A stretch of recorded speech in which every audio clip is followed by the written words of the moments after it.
What if I told you that connecting two continents with just an 8-mile bridge is considered nearly impossible? This isn't about money or politics. It's about a dangerous seismic zone beneath the surface. The Strait of Gibraltar, a breathtaking waterway that separates Europe from Africa, conceals a deadly secret. Beneath its glistening blue waters lies the Azores Gibraltar Transform Fault, the source of historic catastrophes like the 1755 Lisbon earthquake that killed over 50,000 people. Today, we're exploring why engineers haven't been able to cross this narrow gap despite building bridges and tunnels in far more challenging locations around the world. The geological time bomb. Beneath the seemingly peaceful waters where the Mediterranean meets the Atlantic lies one of nature's most volatile geological interfaces. The Azores Gibraltar Transform Fault represents the exact boundary where the African and Eurasian tectonic plates meet in a perpetual, grinding embrace. Unlike convergent boundaries where plates crash together to form mountains, or divergent boundaries where they pull apart, this transform fault creates a sideways sliding motion, generating enormous friction and energy buildup over time. In her research vessel anchored near the middle of the strait, Dr. Elena Vasquez adjusts her glasses as she studies the latest seismic readings from equipment deployed along the seafloor. The monitoring devices send continuous data to her specialized computer systems, painting a troubling picture of what's happening in the depths below. What we're looking at is essentially a geological powder keg, explains Dr. Vasquez, pointing to the colorful visualization on her screen. The Gibraltar Strait sits directly above one of Earth's most dangerous fault zones. This major tectonic boundary is capable of generating catastrophic seismic events. The data streaming onto her monitors reveals subtle but persistent movements, measuring microseismic activity that most people would never notice, but that scientists like Dr. Vasquez monitor with growing concern. She taps a key to display a historical record of the region's seismic activity. November 1st, 1755. The date that forever changed our understanding of this region's seismic potential. On that fateful morning, one of the most destructive earthquakes in recorded history struck the region. With an estimated magnitude between 8.5 and 9.0, the Lisbon earthquake claimed over 50,000 lives and devastated one of Europe's wealthiest cities. The epicenter wasn't under Lisbon itself, but here, in the Atlantic, along this very fault system we're studying today, Dr. Vasquez explains, tracing her finger along the map display. This wasn't a one-time event. It's part of a recurring cycle. The monitoring equipment surrounding her vessel has been gathering crucial data for years, revealing that the fault line continues to move at approximately 4 millimeters per year, a seemingly insignificant figure that masks the enormous pressure building beneath. 4 millimeters might not sound like much, Dr. Vasquez notes, but that consistent movement creates immense strain between the plates. Think of it like slowly stretching a rubber band. Eventually, that energy has to release somewhere. This constant pressure creates what seismologists call a slip deficit, the difference between how much the plates should be moving past each other and how much they're actually moving. That deficit represents stored energy, like a compressed spring gradually tightening. When that spring finally snaps, earthquakes occur. This hidden dance of the plates forces engineers to rethink what is structurally possible. Dr. Vasquez pulls up a graph showing the estimated accumulation of strain since the last major release. Based on our calculations, this fault zone is capable of generating earthquakes of magnitude 8.0 or greater. Any fixed structure spanning this strait would need to withstand forces that most engineers haven't had to consider in other projects. The implications become clear as she displays a simulation of how different bridge designs would respond to such seismic events. Traditional bridge and tunnel designs show alarming stress points and potential failure modes when subjected to the modeled forces. When we design structures in seismically active regions, we typically incorporate flexible components and isolation systems to absorb energy, Dr. Vasquez explains. But the magnitude and specific motion patterns this fault generates create unique engineering challenges. The animation demonstrates how the transform fault doesn't just create shaking motion, but actual displacement of the seafloor.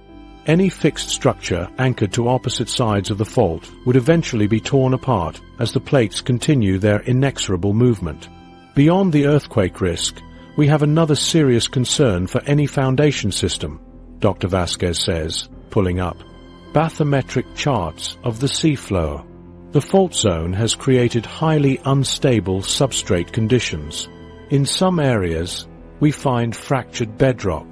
In others, we see thick sediment layers that would amplify seismic waves, a phenomenon known as soil liquefaction. The detailed seafloor mapping reveals a complex patchwork of geological conditions, none ideal for supporting massive infrastructure. Some areas show ancient landslide scars, evidence of underwater slope failures triggered by past seismic events. Other regions display fault splays, secondary cracks branching off from the main fault, creating additional hazard zones. Dr. Vasquez rotates a 3D model showing how these foundation challenges multiply when considering the enormous water depths involved. The engineering solutions that work for bridges in other seismic zones simply don't scale to these conditions. We're combining extreme depth with extreme seismic risk. She pauses, looking out over the water's surface. The placid blue waters belie the dynamic forces at work thousands of feet below. So what happens when you try to build on a geological time bomb? She asks rhetorically. The answer appears on screen as computer models simulate various failure scenarios. In one, support columns snap as fault movement creates lateral displacement. In another, tsunami waves overwhelm protective structures. In a third, soil liquefaction causes foundations to sink unevenly, twisting the entire structure beyond its tolerance limits. These are real concerns, Dr. Vasquez emphasizes. The historical record and our current monitoring both confirm that major seismic events will occur here again. It's not a question of if, but when. What makes the Azores Gibraltar Transform Fault especially dangerous is its capacity for characteristic earthquakes, Dr. Vasquez explains. Rather than releasing pressure through frequent small events, this system accumulates strain over centuries before releasing it in massive, catastrophic ruptures. This pattern means that historical data covering just decades or even a few centuries might not capture the fault's full destructive potential. Engineers designing for a 100-year lifespan might be building directly in the path of a 300-year recurrence event.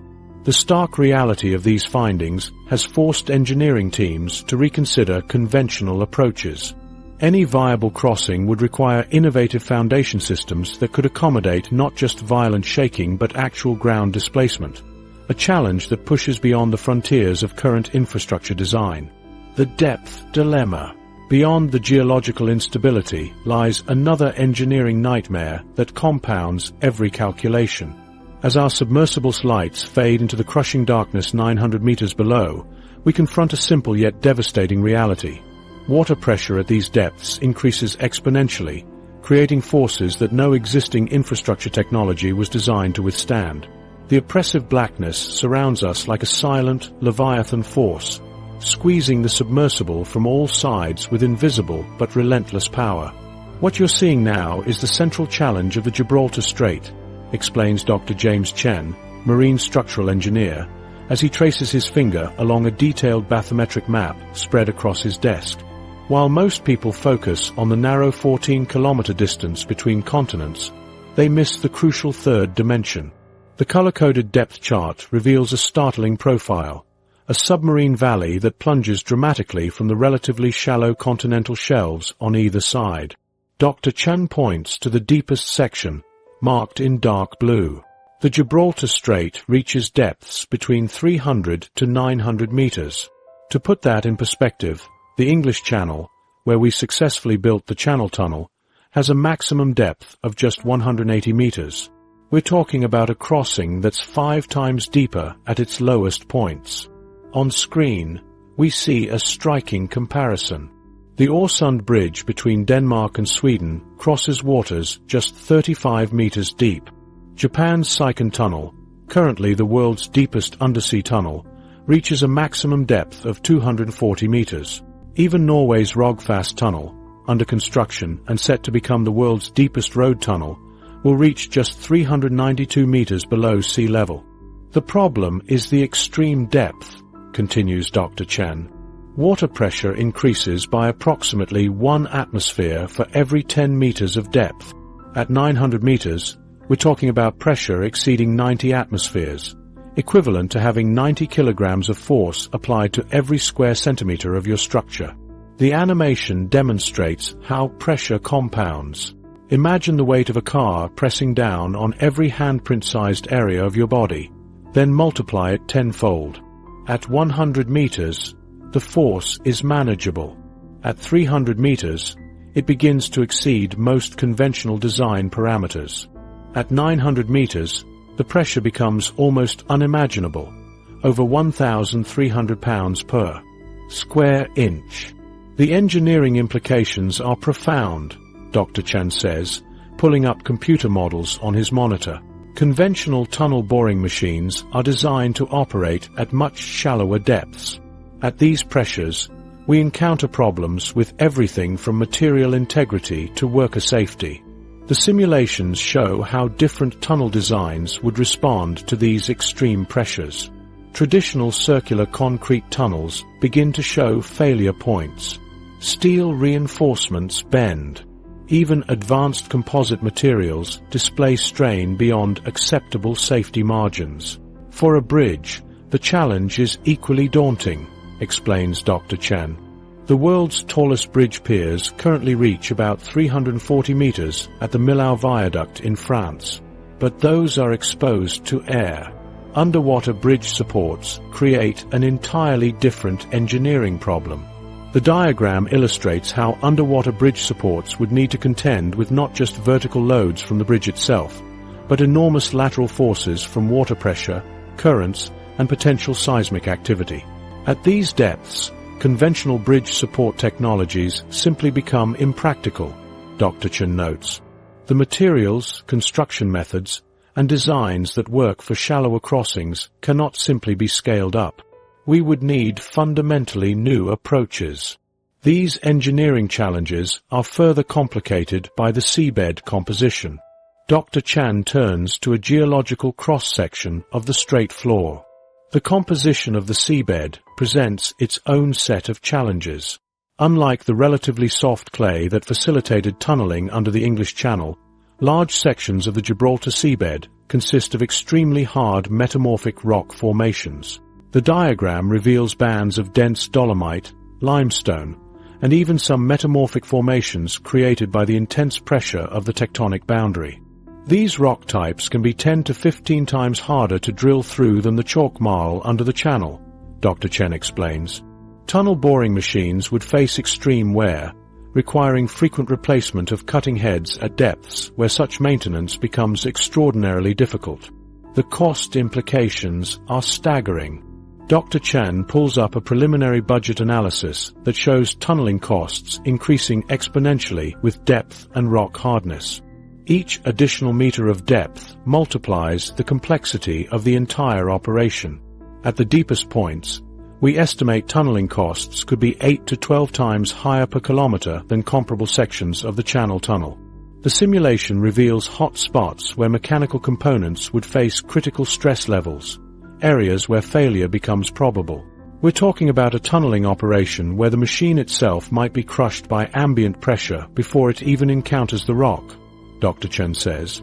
To prevent this, we'd need to design entirely new boring technologies specifically for these conditions. But there's another option, a floating tunnel, anchored to the seabed but suspended in the water column to avoid the deepest sections. Dr. Chen brings up conceptual designs for what engineers call a submerged floating tunnel, SFT. The SFT concept would place the tunnel at a constant depth of around 100 meters, regardless of the seabed profile below. It would be anchored to the bottom using tensioned cables, similar to how oil platforms are secured. The animation shows how this innovative design would work. A tube-like structure floating in equilibrium below the surface but above the deepest parts of the strait. This approach circumvents some of the depth challenges, but introduces new ones related to stability, current forces, and potential impacts from shipping, explains Dr. Chen. And we'd still need to anchor it to that same unstable seabed sitting on an active fault line. Dr. Chan walks to a scale model showing various technical approaches under consideration. He points to areas where conventional methods simply break down. The reality is that we're pushing beyond the frontiers of what's been done before. The deepest operational tunnels in the world currently reach less than half the depth we would need to achieve. The engineering is unprecedented.